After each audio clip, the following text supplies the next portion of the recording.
everyone, and welcome to Vivid Ideas. My name's Jess Scully, and I'm the Festival Director of Vivid Ideas. I'd like to start off tonight, as we do every night, by acknowledging that we meet on Gadigal land and by paying our respects to elders past, present and future of the Eora Nation. I'd also like to thank you all for braving the rainy night and the last long weekend of Vivid. It can get really hectic out there, so I'm expecting a few more people to filter in over the course of the evening. But you're in for a treat. It's definitely worth braving the weather for. Ryan Holiday is a media strategist. He's someone who thinks about communication, community and audience in a different way. He's an author, and someone who I think is a voracious consumer and analyst of content and trends and the way things are going. As always at Vivid Ideas, what we're all about is how we can connect you, Australia's creative community, with the people and the ideas that can help you bring your projects to fruition. So this is really all about you guys. I'd love to hear your questions. So what's going to happen is Ryan will get up and present.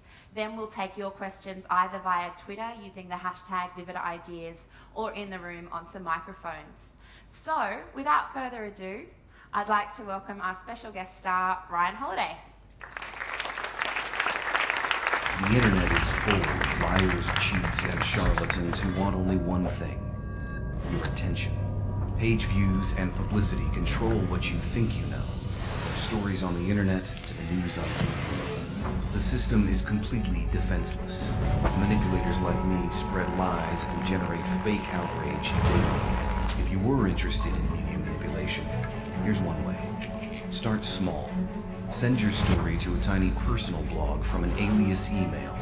They get an exclusive, you get an outlet. You then take that exclusive link and send another fake email to an even larger site.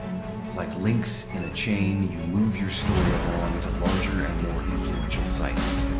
Your original idea builds momentum with each link until finally, your story becomes the story. This is one way unreal news becomes reality. This information is dangerous. It's up to you how you use it. My name is Ryan Holiday. Trust me, I'm lying.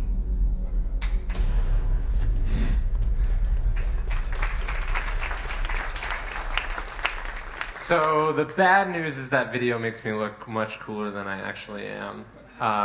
So it's all downhill from here.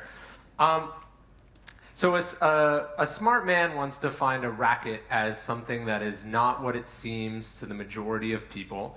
And he said it's something that's operated for the benefit of a select few at the expense of basically everyone else, right? So what I thought I would talk about tonight is the conclusion that I've come to, which is that the modern media system is such a racket. And in fact, it's a racket in which I was one of the few, and most of the people in the room in one way or another were probably part of the many. I came to this understanding over the last few years in a series of conversations with friends and with clients and with colleagues and with journalists. And I ultimately I wrote a book about it, which you saw. And in the course of those conversations and in my research for the book, what I realized is that the best way to communicate this system is to not describe the system, but to show a few examples that illustrate the problems with that system, as well as the opportunities. And then we can sort of discuss why that came to be from there. And I think, so I'll tell these stories. I think half of you will hear the stories and sort of back away in horror and think that that's terrible. Half of you will think that's awesome, I can't wait to do that. Those of you are probably marketers, which is the reaction that I had when I sort of discovered this stuff for the first time. But I'll just sort of leave it at that. So I'll get into the stories, then I'll talk about the root causes, and then we'll go through the Q&A. So when I wrote the book, and then I was thinking, okay, 70,000 words is not the best way to communicate a complex problem to people who are maybe not aware that a problem exists, right? So how do you immediately catch their attention and show them all the things that are wrong with the media system and what marketers do about it? And so that led me to a little thing that I call my Help a Reporter Out stunt. So if you're not familiar with Haro, it's basically sort of a Craigslist for lazy journalists. There's actually there's a sort of clone of it here in Australia called Source Bottle. Basically, it's a way for journalists who are looking for sources. They're not looking that hard, but they're looking for sources for stories that they've more or less already written, and they just need to plug in experts to make it seem like they did their research, right? So here's their slogan. It says, "No such thing as free publicity. There is with Haro. Reporters, you can find an expert. Sources, you can get free publicity." Here's some of the news agencies that use Haro: Fox, Gannett, Dow Jones, ABC, the AP.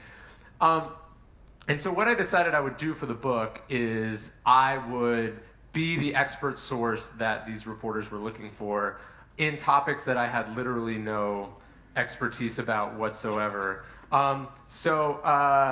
I set up an assistant. Well, at first I answered them myself, and it got so easy that I actually just had an assistant start answering the queries as me. But I would see more or less the gist of what the journalist or the reporter wanted to hear, and then I would answer that query more or less along those lines, using my own name, even though you could Google me and see that I was writing a book about media manipulation. It's the first result. And so so here's ABC News. I was an insomniac. I was quoted in the New York Times as an expert about turntables. I was born in 1987, so I know nothing about turntables. In fact, it was in reading the article that I was quoted as an expert in that I learned for the first time what LP stood for. And it was funny, my parents, like, "Oh, we saw you were in the New York Times. We didn't know you collected vinyl records." And so there's more. I was on the Today Show as a germaphobe. I was quoted on one Canadian newspaper as an expert on boat winterization. So here I am. I'm quoted on all these sites. Originally I think I'm going to get a couple of blogs, but it turns out that the mainstream media is using Help a Reporter Out as a tool too, because they've got these quotas that they have to fill. The story ends up breaking on Forbes. It does, hundreds of thousands of views. I send a leak about it to Jim Romanesco, who's a sort of a media blogger. He writes about it. It blows up. It makes the front page of Yahoo. It gets all this attention. I ultimately end up. So the best part is I was quoted on, as you can see here, I was quoted in ABC News as part of a 2020 story as a fake expert. And then the story blew up and it got so much attention that later I was on 2020 as an expert about media hoaxes, which of course I have real expertise on. And that's sort of how the system works, right? I'm sort of going from outlet to outlet, and it comes in a full circle.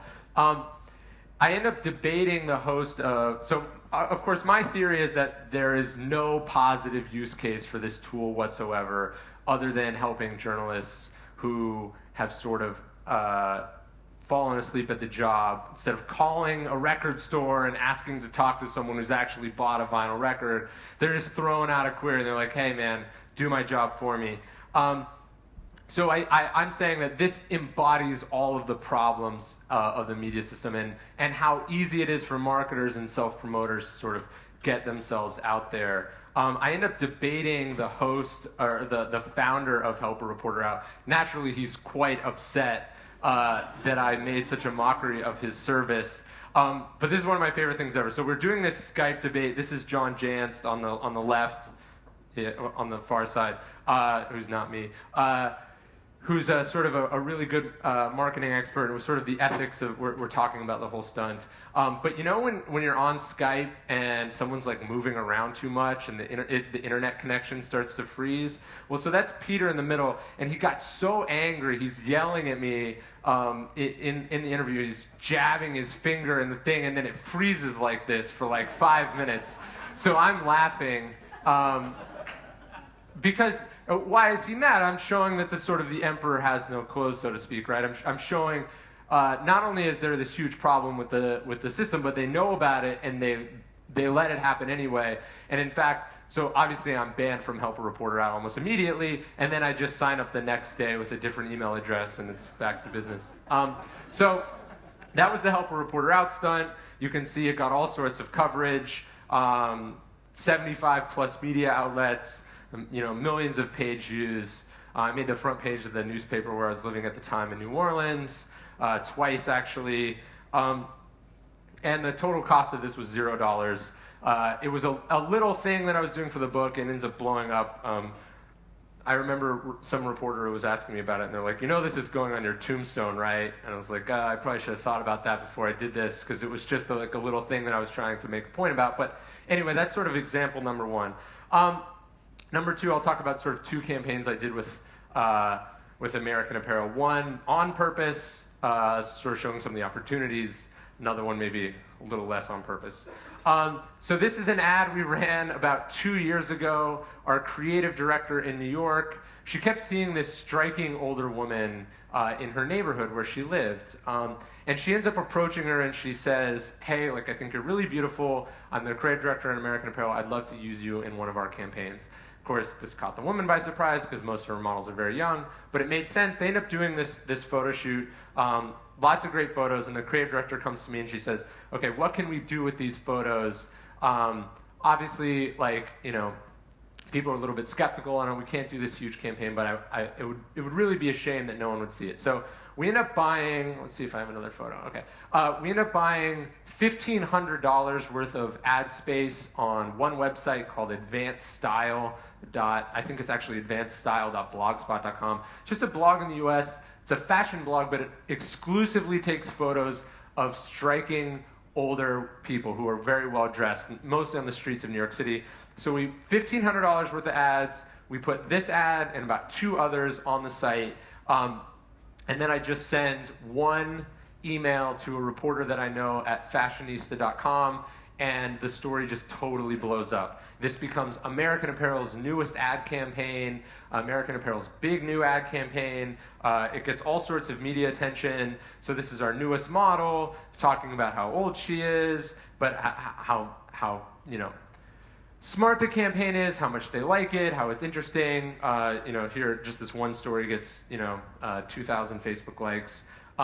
It gets picked up on the Mail Online, all these different outlets. She gets asked to be on Good Morning America. It's a great campaign, gets all sorts of attention. Of course, obscured in all this is that it's not really a real campaign. I mean, we spent less than $2,000, which is, peanuts. It's a $700 million company. It's, less than 0.001% of our advertising budget. And it's great. And so this is, to me, an example of marketing done with a huge ROI, very effective, understanding how the media system works. You can do a small thing, it can get picked up by one blog, and it sort of gets traded up the chain like you saw in the story. And then a funny thing happened. So this is 2 years ago. Earlier this year, someone who runs the Tumblr account for American Apparel is just going through the photo server and deciding what photos to upload for that day. And they upload a new, so Hollywood Reporter, another outlet. Great. They just upload the photo on the American Apparel Tumblr. And like that, all these media inquiries come in as though this is a new photo.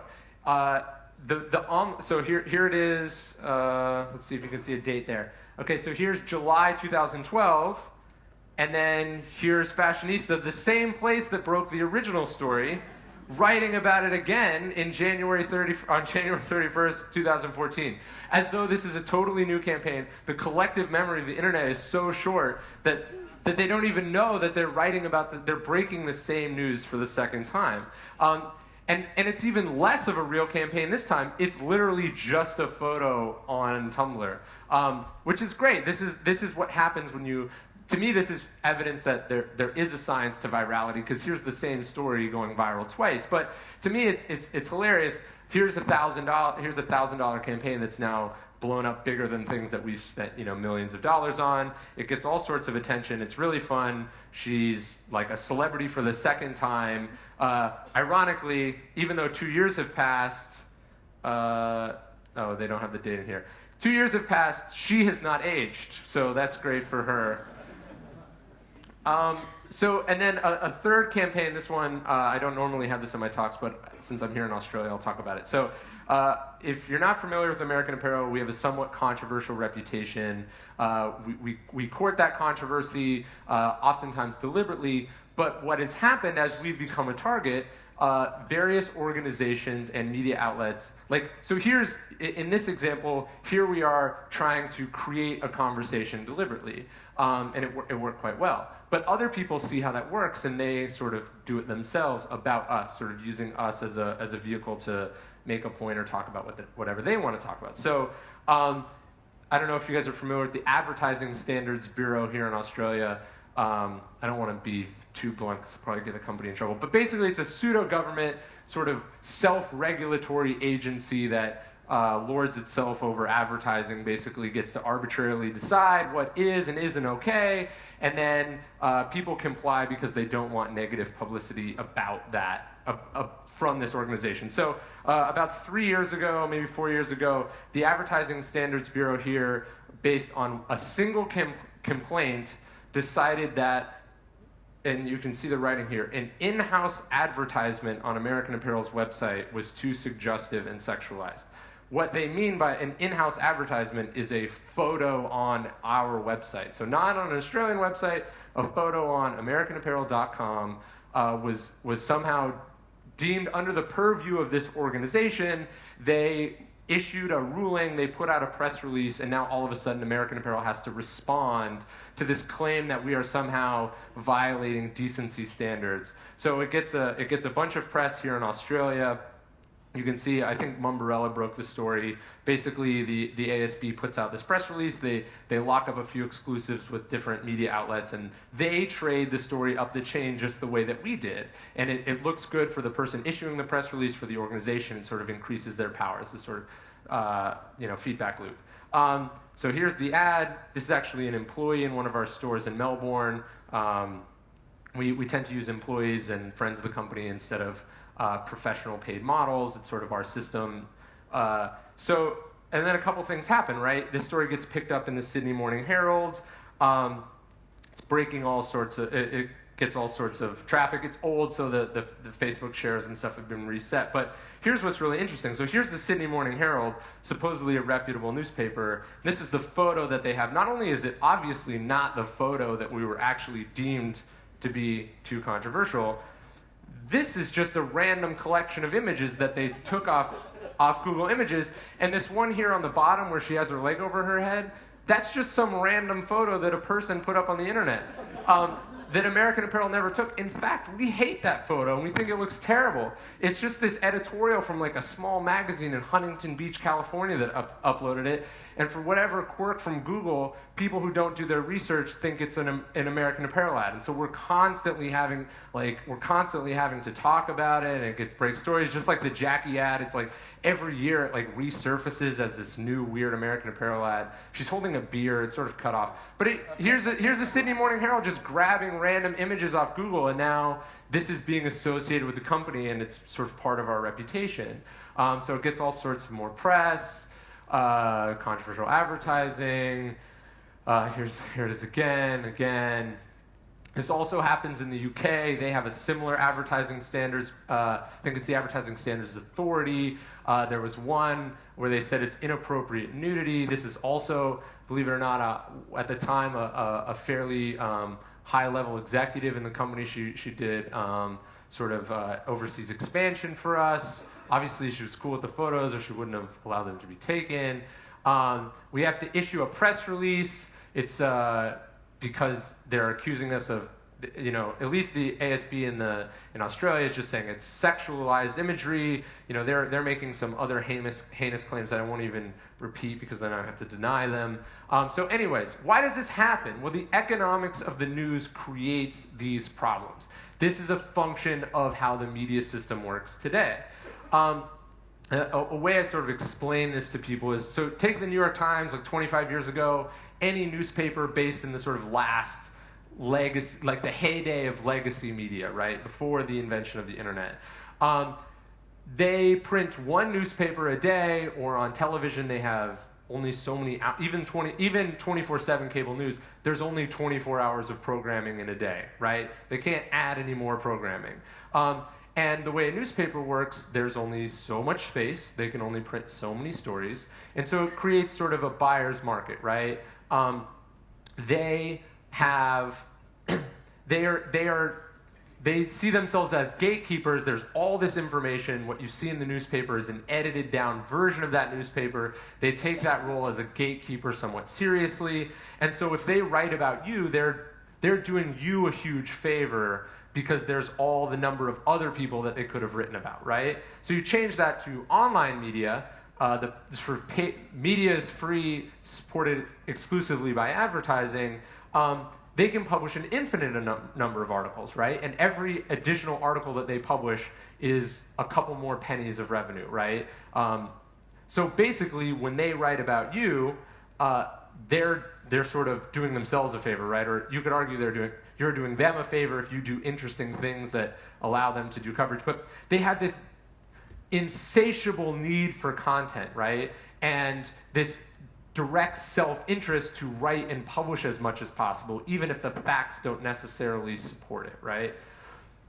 So this is a sort of fun example of that. So here's the New York Times back when Nate Silver published under them. This is in the 2012 election. He publishes at 12:23 p.m. Election forecast, Obama begins with tenuous advantage, right? Then about an hour later, Business Insider picks up that same story using the New York Times research, and it says right now Obama's odds of winning are overwhelming. So tenuous advantage in the course of an hour becomes overwhelming odds. No additional information. This is just exaggeration built on top of speculation. And this has infiltrated the rest of the media. Like, I don't want you to think that the New York Times is some bastion of credibility, right? Because it's an old newspaper. They've fully embraced these economics, as you can see. Business Insider, Washington Post here, seeking a blogger to post at least 12 times a day.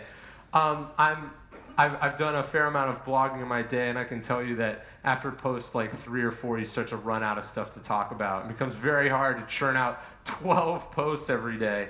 So it's this sort of digital sweatshop, right?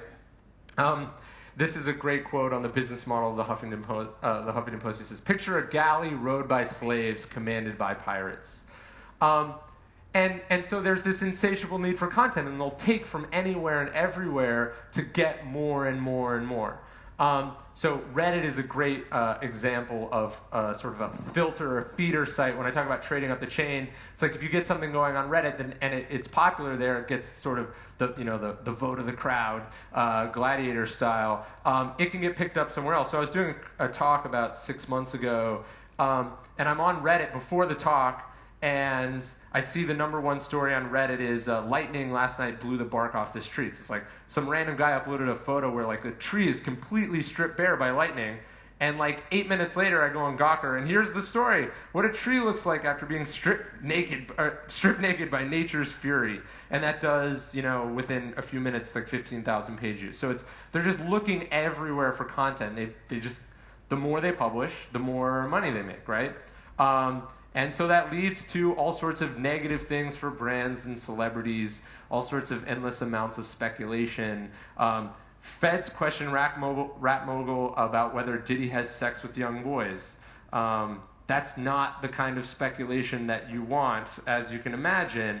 And so I end up actually responding here in the comments. It was funny. So this person's like, oh, it's your responsibility as a writer to make the truth fit the headline instead of the other way around. Well, actually, no, it's not. The responsibility of a blogger is to get traffic. That's how they are paid.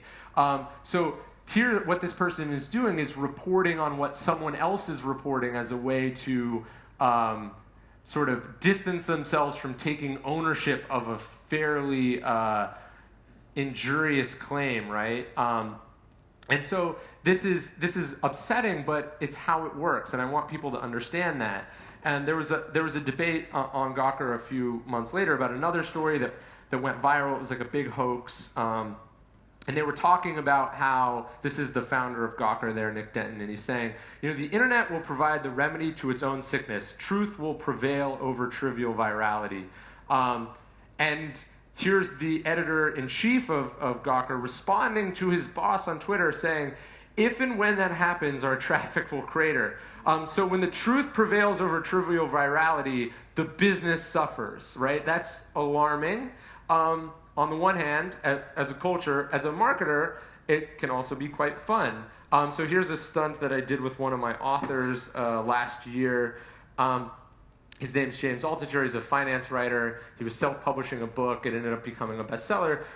It's like, how can we get people to talk about this book as sort of an event? So we decided, hey, lots of people are blogging about Bitcoin. Let's be the first book to accept Bitcoin as payments for the book. And so we do this, right? It says, here, first book ever to be for sale only on Bitcoin. It gets all sorts of press. He sells exactly one book on Bitcoin. But it gets coverage in the New York Daily News. Here's Gallicat, which covers the publishing industry. Here's Business Insider. It gets all sorts of wonderful traffic. The fact that it's not really real outside of it being an event almost exclusive, it's like, hey, bloggers love talking about Bitcoin. Let's do something around Bitcoin. They're going to turn a blind eye to the fact that they're not even going to ask how many copies we sold because then they wouldn't be able to write about it, right? Although there's dangers with the system, the sort of quid pro quo is like, hey, we'll help you push your stuff too. So it gets all sorts of publicity, and basically what this all comes down to is in many ways, it can pay to be wrong. And you have to understand that as a marketer because your job is obviously to promote your brand, but it's also to protect your brand. And I want people to understand that this is how the system works. Here's a little slide. We were talking about Gawker earlier. Here's one blogger. His name's Nietzsche Zimmerman. He's the one who took that Reddit story and published it. Here he's churned out 22 million page views in 1 month. That's insane. That's so much traffic. He's crushing all the other writers. But basically, if you go into Gawker or most media outlets today, they have a big screen in the room that just shows how much traffic. In fact, Chartbeat, which is the service that most people use, it literally shows it as like a speedometer. And so like bloggers are like, oh, if I throw up another story, it'll go up another couple miles an hour, right? And so it's this immense pressure for more and more traffic, not more and more truth or more and more accuracy or more and more important stories. It's what's going to get people to click. And this is what's dominating and controlling the media. And this is what marketers have to understand that they're competing against. Here he's talking about this. He's like, 22 million pages a month is insane. He was probably the most read writer on the internet for a period earlier this year. And he's talking about when speaking truth to internet culture doesn't result in traffic, when that happens, I may lose my edge and I'll have to find something else to do. This is how it works. And what you saw with my stunts earlier is I'm just sort of feeding this monster, right? It needs stuff. And when marketers and brands do interesting things, the system, it just eats it up, right? It's like, more, give me more, please, please, please, I want more. So this is the system, and I want people to understand it. And I want, you don't necessarily have to play this game, but you have to know that this is what people are doing. And it's a million blogs trying to be heard over a million other blogs, and this is the environment, this is the attention economy that all brands, authors, public figures, this is what we're all competing in. So one of the things I've started to realize is that, I think everyone in this room probably understood partially that this is going on. You sort of protect yourself. I talk about the new digital divide being people who are literate about this media environment and people who are illiterate about this media environment. And you have sites like the Huffington Post and Buzzworthy and Upworthy where most of us are probably not going for our news that we make real decisions on, but people who don't know not to trust those outlets do, and that's why they do so much traffic. Like, I have more or less a policy: if I see someone sharing an Upworthy article on my Facebook feed, I unfriend them. It's not someone I want to spend much time with. But this is the digital divide, right? Some people are thinking this is good information. I was actually just back there. I was checking. There's a rumor in the United States that Charles Manson is going to be paroled. It's totally not true, but it's blowing up on all these sites that are, again, thinking, if you go back to this, if we dispel the myth or we don't propagate these myths, our traffic will plummet. And so this is controlling and warping the information that people decide we're allowed to see or not. And so knowing how to tell a troll from a serious thinker, spotting link bait, understanding a meme, cross-checking articles against each other, even posting a comment to disagree with something, these are skills. And these are skills that you have to cultivate both as marketers and as informed citizens. Otherwise, you're just consuming this sort of garbage information. It's almost like eating fast food, right? Some people know that fast food is bad for you and you shouldn't eat it. Other people live in food deserts where there isn't good food around them, and this is where they take their kids to eat because they don't have any alternatives. So that's sort of the digital divide as I see it, and I think this is an alarming cultural trend. And what I guess the sort of multi-sidedness to this is, like, as a marketer, this is the media environment that, you know, we ultimately either manipulate or take advantage of, and yet it's bad for everyone. And those sort of two thoughts must exist in our heads simultaneously. We have to sort of decide where we come down on that. There was an interesting stunt that NPR did on April Fool's Day, where they posted this article and said, why doesn't America read anymore? And if you actually read the article, it says it's criticizing how we tend to share articles on social media that we haven't actually read, we don't know what they say. Just the headline provokes a reaction or an opinion that we like, that says something about our identity and what we think is really important, or that we want to be associated with. But we don't actually take the time to read the article because, you know, that would be too much work. So NPR does this stunt about it, and of course it blows up on social media. So here's like a bunch of people, it's like, oh, here's why America doesn't read anymore. Like, what idiots, right? It's just a bunch of pretentious people who obviously didn't read the article because this is all that it says.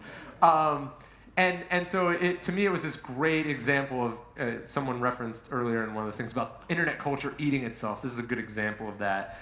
So it blows up all over. It's like they don't even think that it's April Fool's Day. They're just like, yeah, I want to be seen as someone who is sad about the fact that we don't read as much as we used to. So I'm going to share this article because that says something good about me, that reflects well on me.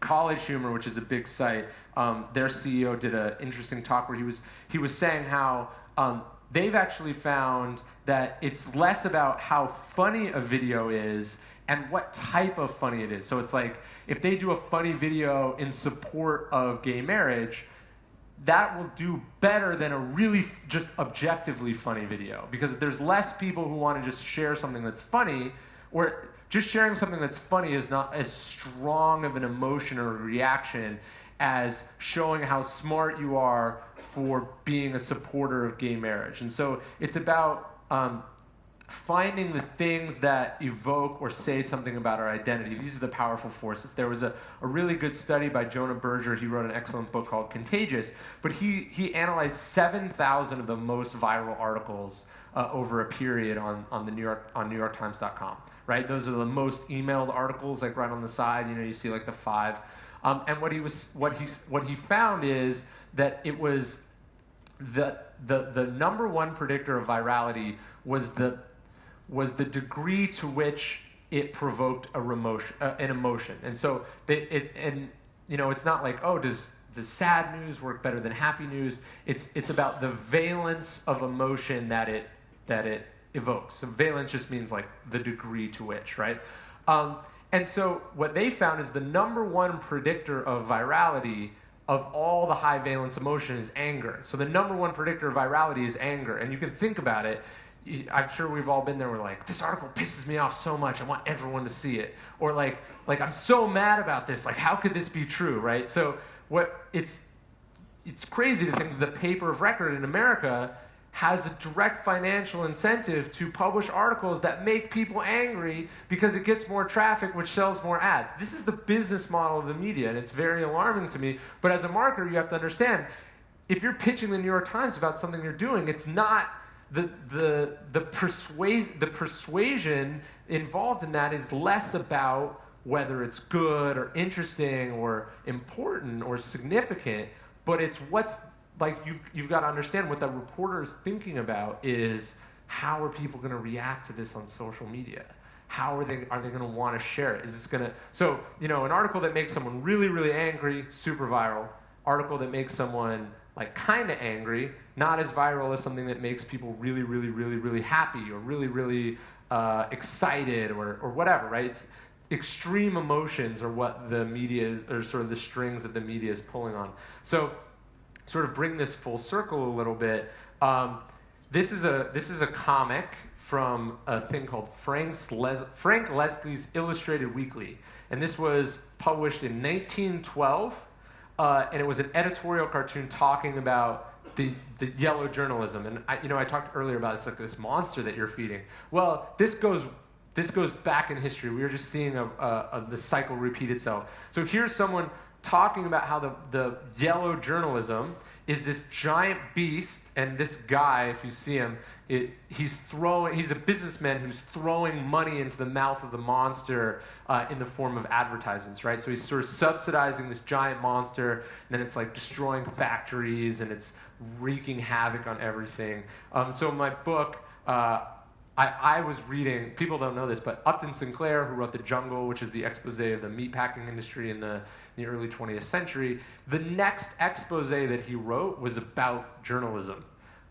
He wrote an expose, he's like, journalism is the next corrupt, terrible thing in America. It's the evil industry. So anyways, I made a modern version of this comic. So here we are feeding, and then here's the monster eating us, right? There's page view journalism, it's getting clicks. Here's like a little gawker hipster there up in the corner. And so it's this giant system, right? Because if you think about it, our economics, or the economics of media, have gone back to where they were 100 years ago.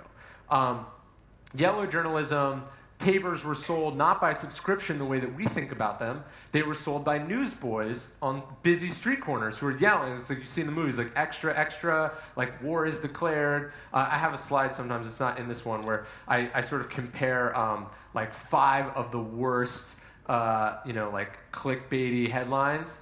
And then if you compare them to yellow journalism headlines, it's like they were actually worse 100 years ago. But the New York Times actually was created as a newspaper in direct reaction to this world, right? Adolph Oakes, who bought the New York Times around the turn of the century, he was the first newspaper publisher to solicit subscription sales via the telephone. He creates the concept, all the news that's fit to print. Journalism reacted to the negative road that it was going down, and businesses, and we sort of created this culture of responsibility in journalism. Well, it just so happens that with the invention of the internet, we've actually recreated that toxic business model, and it now creates both opportunities and obstacles for brands. So that's the system, and that's the world that we're existing in. So when I first sort of discovered all this, I think I had the reaction that only a ambitious but naive 20-something-year-old could have, which is like awesome. I can't wait to take advantage of this, right? That was my reaction. That's more or less what happens. I helped, brands and authors sell millions of dollars worth of products. I ran all sorts of cool campaigns that sort of broke the rules, were very exciting to do. I saw my name and my clients' names in every major media outlet that you could think of. It's very exhilarating, right? Like, you do something and then your parents call you, you're on the front page of the newspaper that they read. That's like a cool experience. But it's also sobering, it's sobering to think how easy it is, right? I'm working on brands that I think are important. American Apparel is a sweatshop-free manufacturer. I'm working for authors whose work I respect. There's worse things in the world to sell than books and t-shirts. And so what alarms me about this media system, why I talk about it and try to show people how it works, is that there are other people out there using these same tactics, and these tactics are acting on the information that we see every day, and that's alarming. And we make real decisions based on this fake information. Daniel Boorstin, who was a media theorist in the 60s, he calls the media a thicket of unreality which stands between us and the facts of life. What happens is you have fake information that is perceived as real, then we make real decisions around it in the real world, and that creates this sort of confusing unreality where it's hard to separate fact from fiction. And fiction creates facts, right? That's the idea.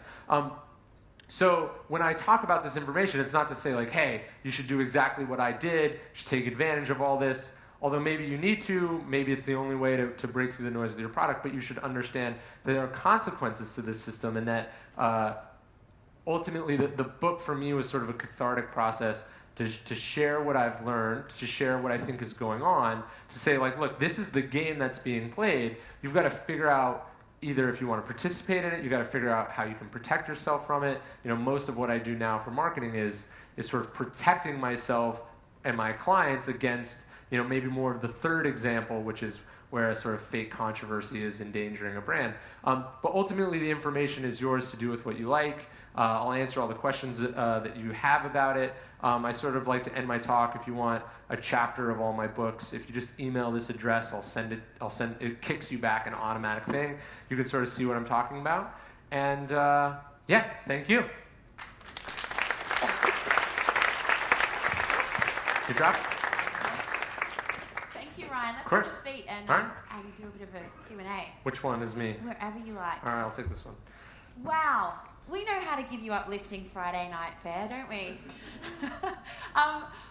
The Twitter was getting a little bit depressed there about the future of the media landscape and the various cannibalistic octopi that are invading our consciousness. And my background's actually as a journalist, so I find this really dispiriting as well. Although I do really see the value in testing some of this and seeing, you know, how the pressures on journalists have actually resulted in poorer quality control in the news that we receive. So I have a few questions, but I'd also love to take your questions. We've had a few come through on Twitter. The hashtag's Vivid Ideas, and we'll have a microphone in about 10 minutes as well.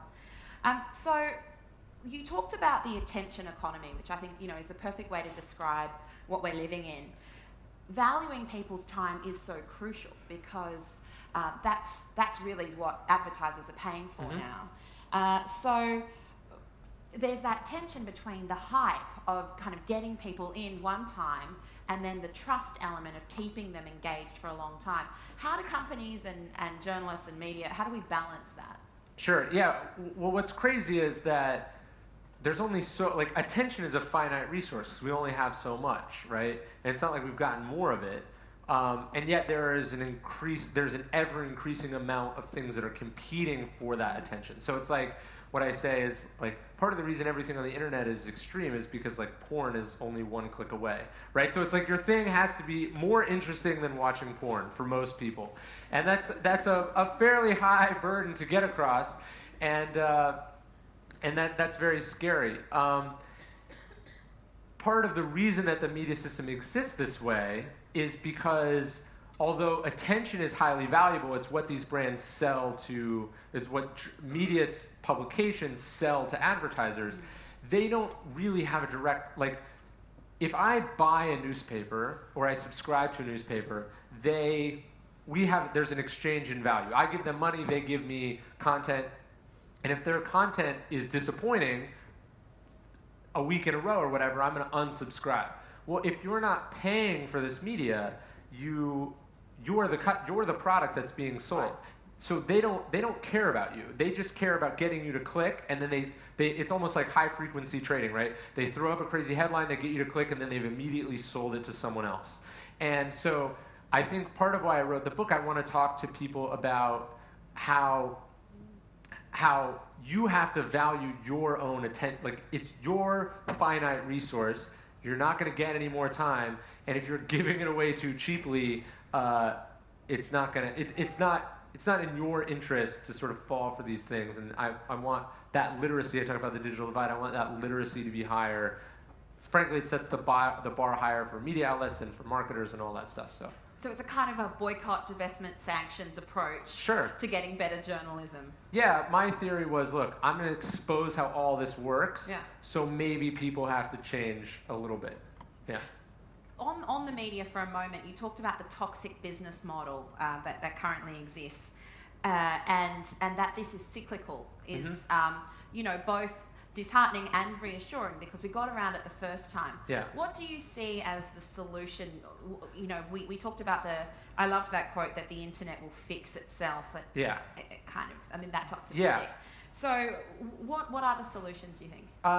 You know, it's funny, like I wrote the book and then people were like, so what's the solution? It's like, well, I just spent 250 pages like talking about a problem. I'm not going to give you a solution like 7 pages, right? I think it's a complex problem. I don't necessarily know exactly what the solution is, other than awareness at first. But I think you're seeing with some of the sort of loose paywalls, those paywalls change the assumptions, right? Because if it's like, if I find myself trying to read, you know, more than 10 articles a month on the New York Times, then I have to pay them, right? So they now have an incentive to create 11 must-read articles each month, so I'll pay. I think those are better incentives than, hey, publish 10 million articles a month because you'll get a lot of page views from it. I wonder if the business model behind publishing, I mean, obviously that is changing radically at the moment as well, but the ones that are enduring, publications like Der Spiegel or The Guardian, they operate on a totally different business model where they're funded by a foundation or they're owned cooperatively by their employees. Yeah. It's interesting, in the US, I think it's just much more of like a ruthless capitalistic business model for media. And when I travel, I do these talks all over the world. Usually it's it's not smaller countries, but more isolated countries have not seen all of this move in. Like it's happening, it's just like a little bit delayed. Having your own media culture lessens some of those ruthless market forces that drive content to sort of be that race to the bottom. So those sort of subsidies can lessen some of the effects of what I'm talking about. You work with authors to get their messages across, and you also work with brands who want to have a dialogue with their audience, so just moving away from the media a bit and onto the marketing side of things. How do, whether they're brands or media platforms or authors, how do they find the most appropriate way of communicating with that audience so they don't abuse that trust? Yeah, so with books, it's really interesting. Like there used to be, with the old media system, there was this channel for telling people about new books.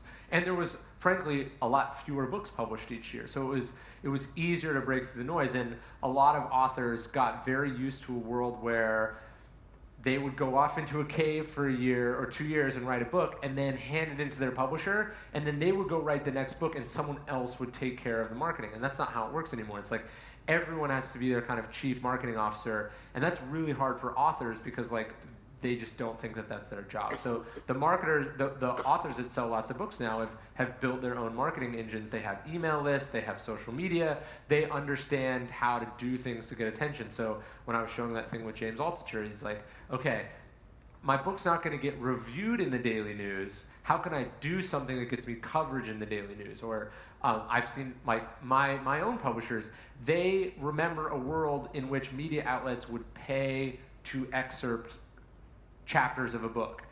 And now it's like, not only will they not pay for it, it's like you have to beg them to publish it, right? So you have to create content that's so interesting that they'll want to run it for free. So it's like, I see part of the model being, it's like if you wrote 70,000 words, maybe you have to give away 25,000 of those words just to, attract people to do it. What I tell my authors is like, look, not only are like, here's the user proposition on a book. You don't know what's in this thing. It's going to take you a week of your life to read it, even though you're really busy, you got all these other things to do. And it may be terrible, you don't know, and you have to pay $28 up front for the privilege of seeing if it's good, right? Like, why would anyone ever buy a book? That's crazy. So you have to, your marketing has to be so good, and you have to catch people's attention in such a compelling way to get over that hurdle. And so, like, I've done all sorts of collaborations with BitTorrent, and we've done stunts, and we give away lots of things, and we create, content marketing. We do all this stuff because, like I'm saying, book is a really crazy thing if you think about how hard it is to market. It's funny because in that room there's a bunch of screen content producers having this conversation too, talking about how they want to then take the funding for their film and split half of it into the film and half of it for the brand extension, multi-platform events you do around the film to actually get an audience for it. Yeah, or think about it from a marketing standpoint, like or a PR standpoint. You want to call up someone who's super busy, like you want to call that blogger at the Washington Post who has to write 12 posts a day, and you're like, here, read this book on spec, and then see if you can squeeze a story out of it. Like, they're never going to do that. Like, if you want the media to write about a book, it's like you have to find what the compelling, immediately accessible angle is, give that to them. So like that's what I was doing with the Help a Reporter Out stunt. They weren't going to go like, wow, Ryan wrote a really smart critique of the media. Like, let's give him all sorts of coverage. It's like I have to force them to write about it by doing something that they can't ignore. And that, I think, holds, books at the end of the day are just ideas. So all marketing faces that same problem, and you've got to, if you want attention, you've got to do things. Well, I know that there are quite a few questions in the audience. If you've got a question, just raise your hand and we'll bring a microphone over to you. While we're doing that, I'll read out one of our Twitter questions.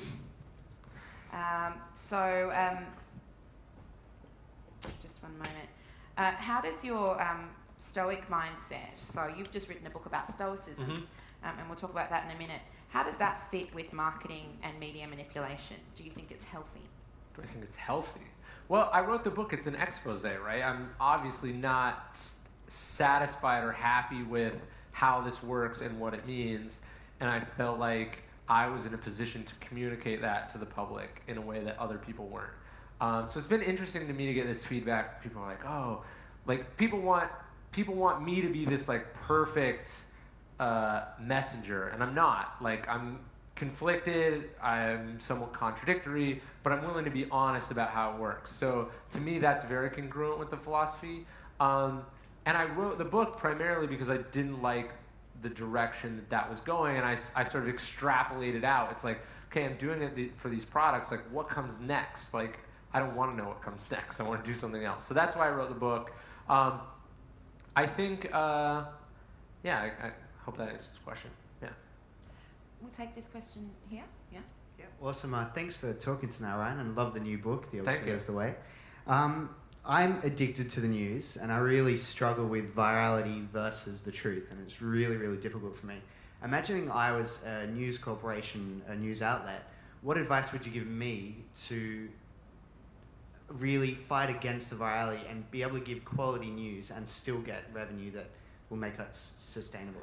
I guess, well, the advice I would give you as a person would be to stop doing that, because it's very unhealthy and leads to profound unhappiness, which is why I wrote this book, right? It's like Neil Postman, he was talking about, he's like, the question you have to ask yourself when you find, when you're reading or consuming information is like, what do I plan to do with this?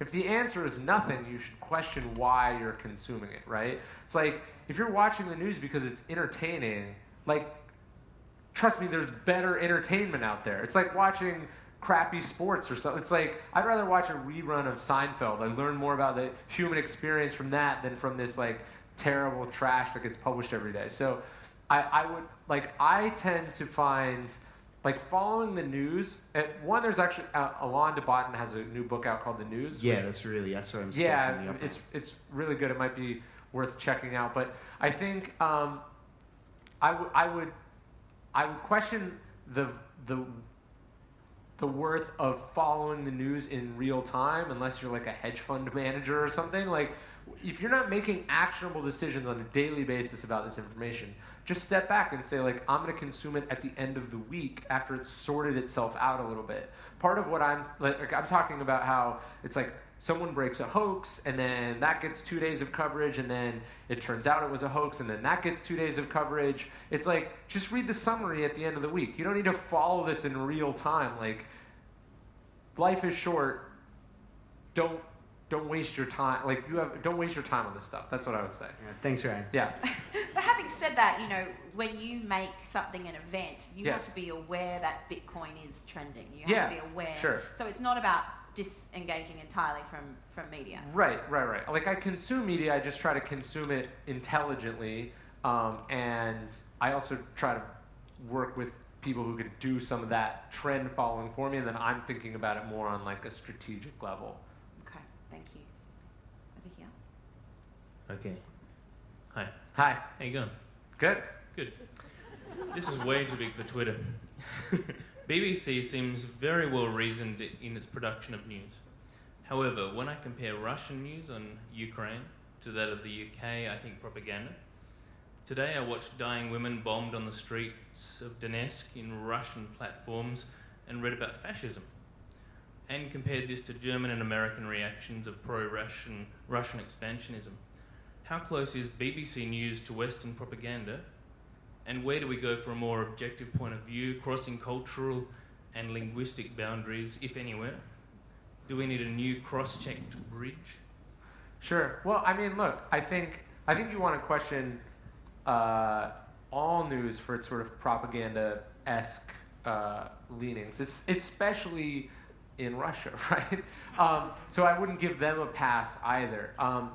There's a really great writer, Evgeny Morozov. He wrote a book called The Net Delusion, where he sort of talked like we thought the internet was this sort of panacea that was going to make the world fairer and safer, and truth would prevail and be this meritocracy. And in fact, the internet is what he says is like the internet is not some thing. It just lets humans do more or less of what they were already doing. So in totalitarian regimes or in any regime, the same sources are manipulating the media. It's like everyone is manipulating the media because it's this thing that gets people to do what they want them to do. And you want to question whether it's marketers who are manipulating that information or governments who are doing it. You can make a very strong argument that the Bush administration was masterful in its sort of string pulling of the media in the run-up to the war in Iraq, and it's almost difficult to think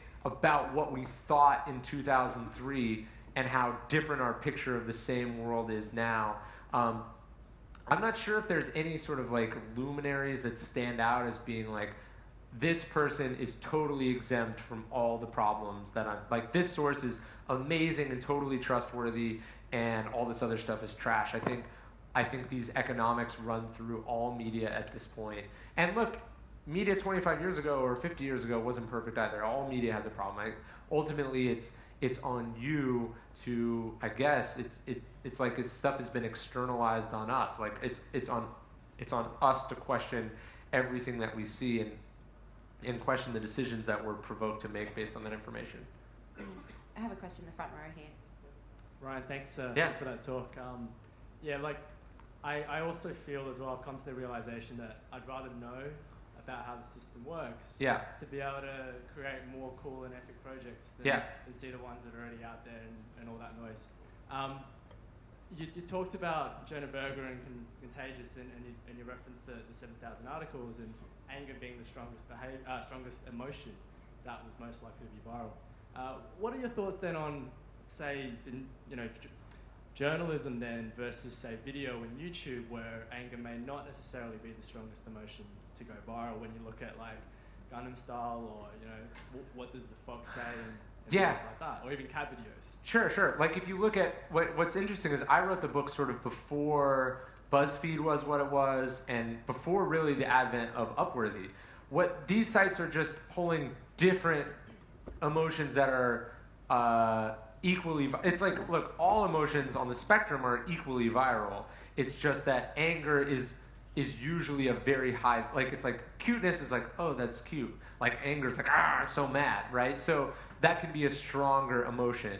I guess, part of what you're speaking to is how different mediums prefer or lean towards different kinds of content. And so, like YouTube, or images, for instance. One of the things I talk about in the book is I talk about a lot of what they call like disaster porn, right? Or economic porn, which is how, like in the U.S., like you look at a city like Detroit, right, which is falling apart, and there's every couple weeks like there'll be some viral slideshow of like crazy beautiful photos of Detroit. Ruin porn. Yeah, ruin porn. That's what it is. But what's missing from the ruin porn is like the human cost. Like there's never any people in the photos because like we want to look at a beautiful abandoned building. We don't want to look at the homeless people that are living in that building. And so you get this very sort of skewed version of reality in which you can sort of view things from afar, but you don't have to feel empathy for other people. And so I'm I'm really interested in how some of these things sort of affect the political issues that we do or don't focus on, based on what random emotions it makes us feel at a computer screen. I was interested by the point you made earlier about, I love that NPR book stunt for April Fools. That was brilliant. How much it's tied to people's personal brand, what they choose to share. Right. And you advise brands and authors, but are you now conscious of how people's personal brand and how they present themselves affects the content that they consume and share? Yeah, it's like, why are those people sharing? It's because they see themselves as this publisher who like has all this audience. It's like they're putting that link out there, not for themselves, but for the people who see their Facebook feed who they want to impress. On the one hand, I think that's a scary way to live your life, right? To be constantly performing for this kind of imaginary audience. And that can be weird. It's like, it's okay for brands to do it because brands are not people, but we are people, and we should behave like people, right? I don't know. I think I just think that personal branding thing, if you let it run rampant, it can kind of take your life in a very weird direction, and sometimes you have to like step away from these tools to like remember what life was like before you felt like you had to Instagram every cool thing that you've ever experienced so everyone could see what you were doing. Are you talking about me? I am. You work with people like Tim Ferriss, for example. I mean, there's someone who, this is the 4-hour work week guy. He is a person who has created an empire, more or less, out of his personal brand. Sure. And out of the way he runs his life. What do you think brands can take away from someone like that? Yeah, so it's funny because Tim is not super active on those like social media channels. He's sort of built. I think he's very true and authentic to what he talks about in his books. But so it's crazy. So I have my publisher for my books is Portfolio Penguin, but Tim bought the audiobook rights to my newest book. And he has his own audio. It's very easy to be an audiobook publisher. He sends me to the studio, I record it, and then he posts a link on his website and he sells it. He was able to sell in something like 2,000 copies of the book in one day from a single link on his website. It was crazy. My publisher is one of the is a multi-billion-dollar corporation. They can't do that, right? They're like, well, let's hope people buy it. But Tim's I'm going to put it on my website on Tuesday, and based on my historical data, I know it's going to sell this many copies because he's spent a lot of time building a very rabid audience, that sort of 1,000 true fans mentality. And I think part of the media stuff that I'm talking about, the problem is it's brands are dependent on the media to reach customers. And the really smart brands and people, they understand the value of getting the media to get new customers. But if you're not building sort of permission assets, you're not building a core audience who you communicate with directly, then you're inherently dependent on this corrupt, complicated, very noisy environment to get your word out. It's much better to say look, we got a new product, we're going to email it to our list of 200,000 people, than to say we have a new product, let's write a press release and hope the media reports on it because it's a slow news day. We'll take another question up the back there. Hey, how you doing? I'm doing well. I just got a quick question because given you do so much for American Apparel and you're an author, you work with authors, what's your daily ritual like? It's busy. I found that all the things that I do sort of the theories that I was researching to write my book help me with my clients. And my experience with my clients give me a perspective that I can write about and then communicate with people. So I try to build, let me put it this way. It's if you do one thing, it's very hard to be good at that one thing. So you got to focus all your energy on this thing. It's extremely hard to be good at two things. But if you do a lot of things, they all kind of build each other. They all build on each other, and you're sort of taking from here, and you're combining, and builds all these connections and stuff. So I try to. that's my sort of theory of work, and that's why I have all these different irons in the fire. But more or less my daily routine is I wake up in the morning, I write for like 1 to 2 hours. The middle of the day is kept for meetings, phone calls, email. And then in the afternoon, I do some sort of strenuous physical exercise, which helps me solve whatever problems I was dealing with in the first half of the day. Then I eat dinner and stuff, and then I work a little bit before bed, and then I go to sleep, and I do it over again, more or less 7 days a week, all the time, because like I don't have a huge separation between like my work life and my personal life, because I'm very fortunate in that like the things that I do for a living are the things that I would do for free as a person who's interested in this stuff anyway. And you've kind of built a career ecosystem, more or less, and I'm kind of seeing that. Yeah, that's a good way to put it. Yeah.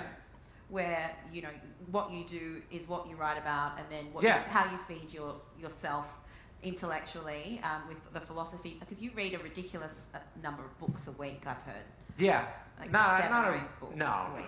But you know, it's like the flight here is like 13 hours. I'm gonna read like some books, so like I get time to do stuff that other people don't necessarily do. And also like I feel like it's an unfair number to throw out, or that I read a lot. It's like I work in publishing, like it's part of my job. I get to read books for a living. It's not like I'm sitting at my desk at American Apparel like with my feet up reading books while everyone else is like working.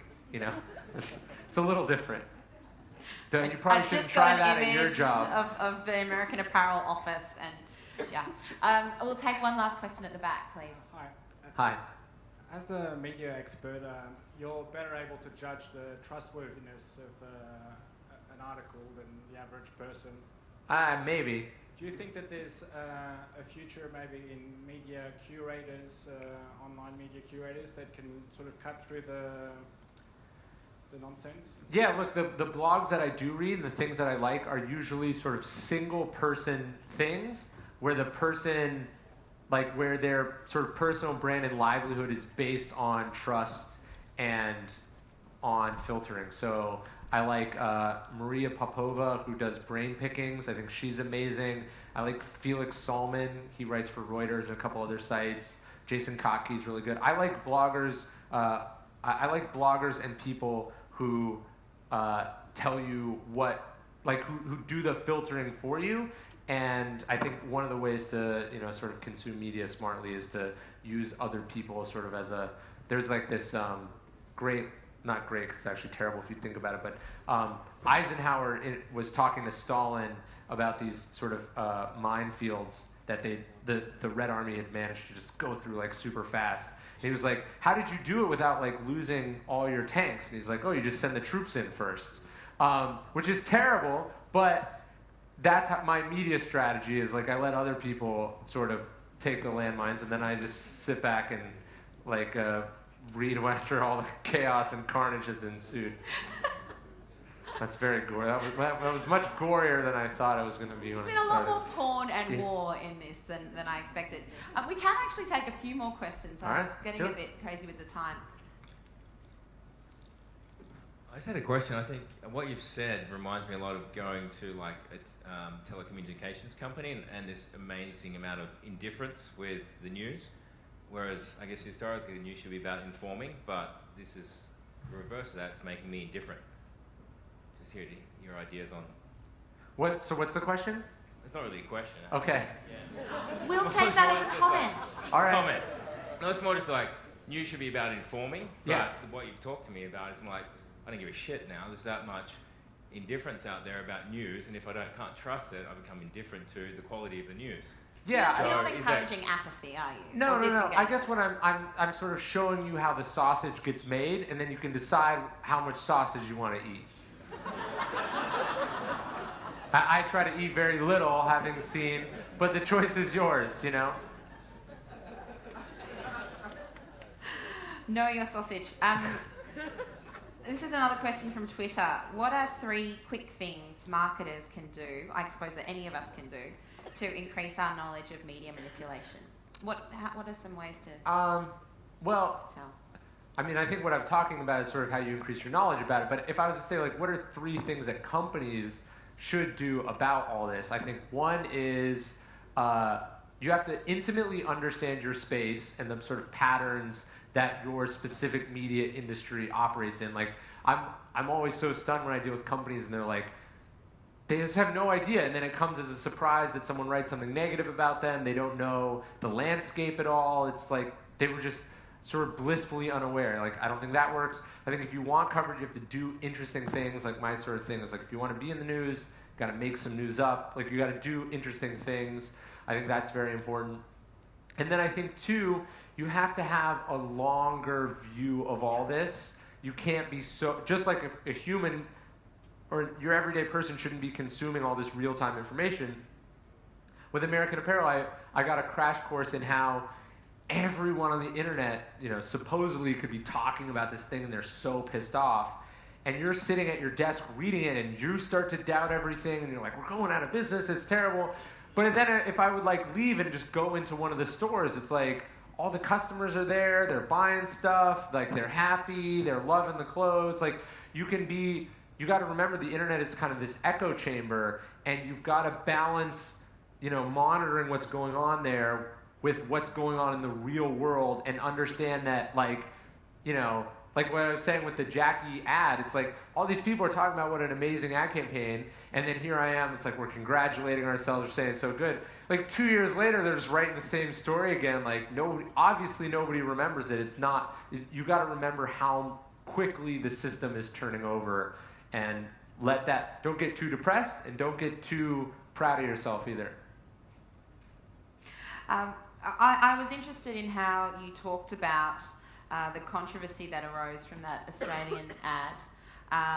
And I mean, isn't it all fairs in Love and More when you guys caught controversy and then when it comes back around to bite you? Sure, yeah. It's like you live by the sword, you die by the sword, yeah. Right? I totally understand. I would obviously rather neither of it happen. But yeah, it's crazy. I think it's sort of like this. It's a feedback loop, and yeah. A lot of the people in this audience, I'd actually be interested to know how many people in this audience work in marketing? And how many people work in media? Okay, and anyone who's got their own brand that they're interested in finding ways to support? Okay. So,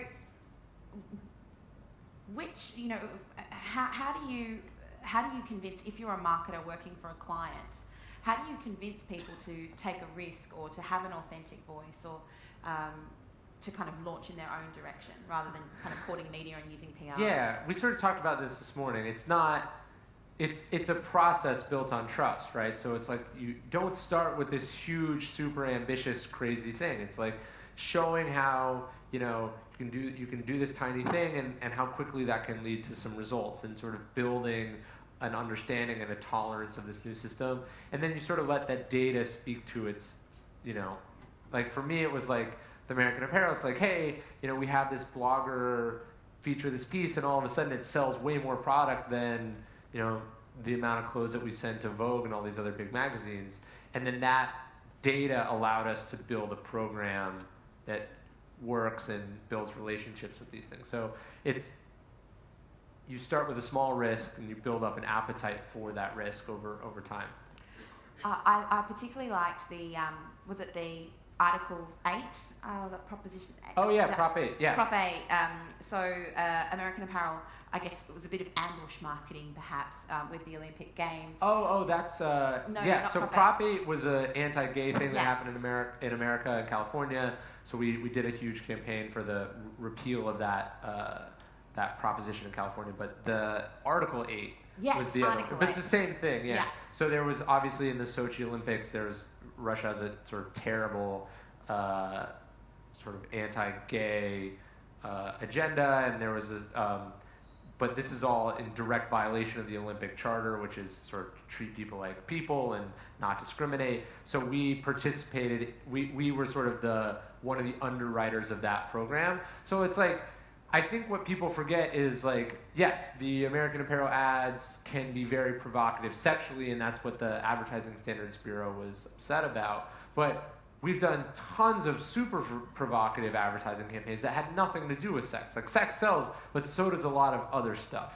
And we've taken very vocal stands about immigration rights, very vocal stands about pro-gay rights, and we try to do things that speak authentically to who we are, what our employees care about, and what our customers care about. And part of doing that is also understanding that there are people who are not your customers and will never be your customers, and you can't care what they think. And in fact, pissing them off can be kind of nice because it rallies the troops, We had Dare Jennings, the founder of Mambo and Deus Ex Machina, a great Australian brand builder, here on Tuesday, and he said the same thing. He said polarization is an excellent form of marketing. Yeah.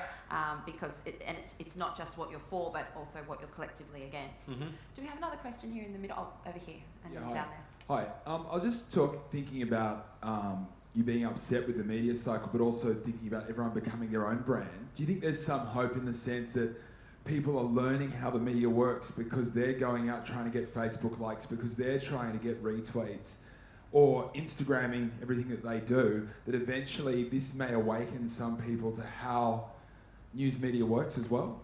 Maybe. It's not something I've thought a ton about, but I think part of the problem is it's like, okay, if all the media is competing to be heard over each other, that creates a lot of noise, right? But now it's like, I post a photo on my personal Facebook, and if it doesn't get any likes, I feel like I failed or something, right? And like, now everyone's doing that. So does it not just create exponentially more noise?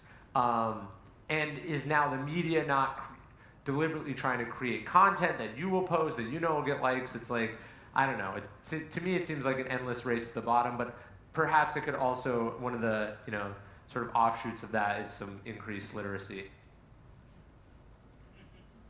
Go ahead. A microphone here? Oh, yeah. Sorry. Hey, the brands that you've worked on and some of the examples you've shown, I think it's been like very fortunate that they're quite provocative. Inherently working in marketing, like a lot of the brands that you work with and the clients, they're inherently like risk averse, quite safe, and might not have very many interesting things to say. Have you dealt with anything or any clients like that? What would you say the strategy is? Do you need to find something interesting or some sort of provocation, or is it? Do they just struggle? So obviously, like we're saying, there's many ways to be provocative. It doesn't always have to be, crazy outlandish. It can just be a little bit more than what everyone else is saying. I have an article that might be worth checking out. I think it's called like How to Market Boring Businesses. But it's really long. It's like a big piece. It's not an easy, quick question to answer. But what I guess I'm saying is like people can often be some of the most boring things, like an electric company or an insurance company or whatever. If you really break them down, they can be quite exciting, and perhaps the obviously you're excited and you care about it, or you wouldn't show up and do it every day. It's about finding the elements to emphasize that are going to get other people to talk. So there's no easy way to answer that question, but I think even boring businesses can break through the noise, and there's a variety of different strategies to do that. Do you have any examples of boring businesses who are doing the communication game well? Let me think. Well, like obviously one of the crazy, it's like GoDaddy is a domain registrar, yeah. right? And they just make these crazy pseudo-offensive ads, and they get lots of attention, right? That's sort of one mechanism. I think there was that company, Blend Tech, that sells those industrial blenders, that they started just like, can you blend an iPhone? Can you blend, whatever? That's a super. I mean, they sell blenders. There's not anything more boring than that. But so it's about sort of creating content and taking things that are going to make people that usually wouldn't care about what you do, and finding a way to communicate why that's interesting. Have we got that question? Yes. Oh, we'll take this one and then this one. Thank you. Hi, I've got a question in terms of like in the blogosphere, for example. Obviously, brands are obsessed with collaborating and getting into that social space. In Australia, I find that brands are more so trying to engage with Instagrammers, for example. And there's a company who is I guess, building a business based on that called Ministry of Talent.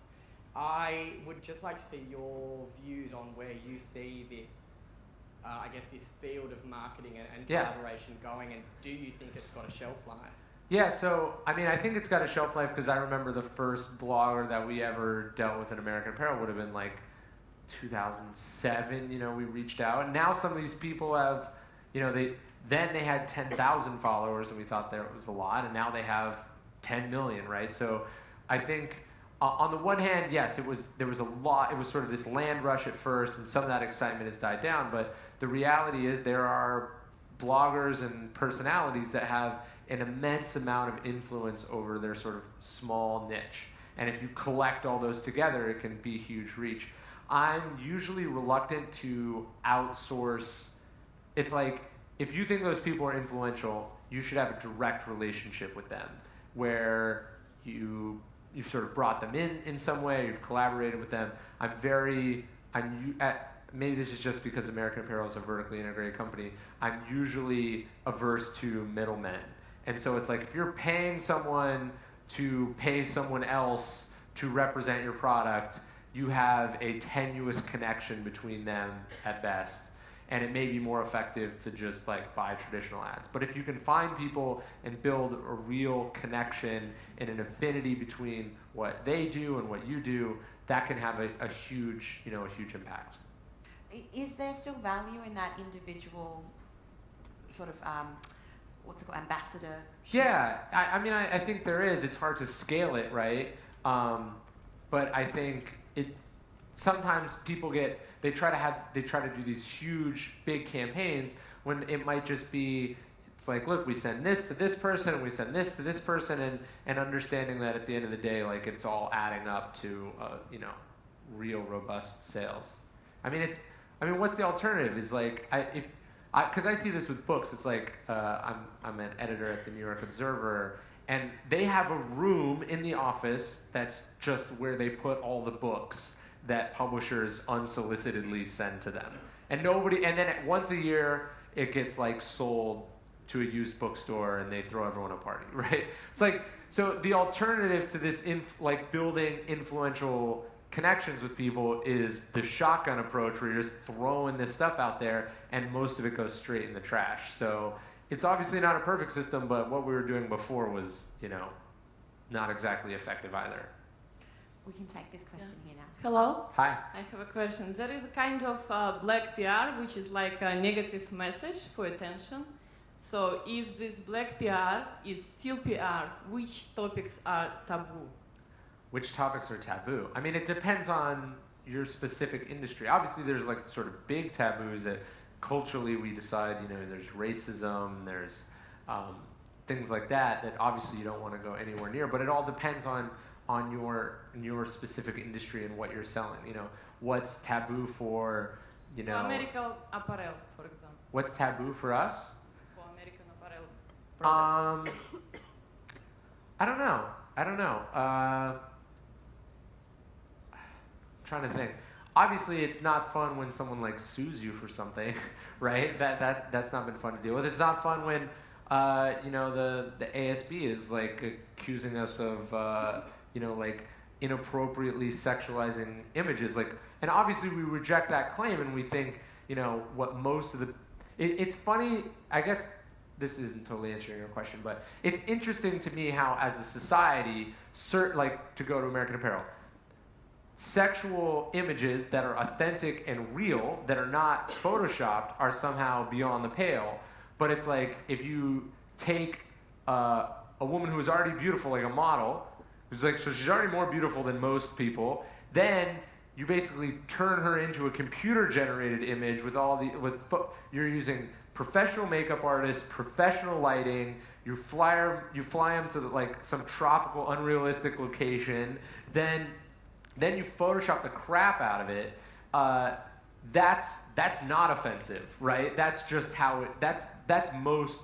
So I think what's interesting is people react to American Apparel images because it's like realistic, and somehow that's different than this other fake imagery. Or it's like, I think it's hilarious how outraged people get over our ads. And it's like, the other people are making their clothes in terrible, almost slave-like factories that can collapse at any moment and kill thousands of people. But because that's sort of complicated and hidden off to the side, that's not taboo. So to me, I think it's interesting how the media system can focus on, the media system, based for a lot of the incentives that we're talking about, wants to focus on simple narratives. Part of the reason they want to get outraged over American Apparel photos is because they know even though they're outraged, people like clicking on the photos, And then they get to publish the photo. Right, exactly. Even if it's just a random grab bag from Google Images. Yes, exactly. Like the Sydney Morning Herald is being critical, but really, like, they're like, oh, people are going to love this photo. So it's like, it's weird.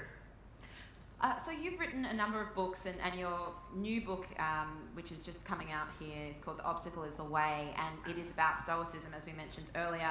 I also was really glad to see you drawing on history and to kind of look at the cyclical nature of all of this. What are some rich sources that you draw from outside your discipline to inform the work you do in media and marketing? Yeah, so, the first book is kind of about Stoicism. I don't want people to think it's this, like, very deep philosophical text, because basically the premise is people wake up and you face problems. What do you do about those problems? How do you get over them? It's the idea that, like, look, the world is inherently unpredictable and complicated. We don't control that. We do control how we respond to that. And so the book is sort of looking at examples of people in history, how they responded, and sort of creating a framework around that idea. Obviously, I'm a big reader. I think, what I like to say is, okay, for the last 5,000 years of recorded history, people have been going through more or less the same problems. Chances are someone went through exactly what you're going through at this moment, one form or another. They were able to do something about it, and then they wrote down exactly what they did about it. And to me, it's like, okay, read that instead of trying to learn it by trial and error yourself. There's a quote from Bismarck where he says, like, any fool can learn from experience. I prefer to learn from other people's experiences. Like, my first book came out of the fact that I was like, the media environment was very confusing to me, and it was causing these problems for my clients. And so I went and I started reading about the history of media, and so I sit down and I read this out-of-print book from 1913, and it's like, I'm reading it and I go, man, I could just replace the word blog, or replace the word newspaper with blog, and this solves all my problems, right? And so I think you want to go back to the classics and to history, and to don't read the books that everyone else is reading, read the books that no one else is reading, and that's how you kind of can get an edge on things. Well, thank you, Ryan. It has been really interesting and thought-provoking. Thank you. Please thank Ryan Holiday.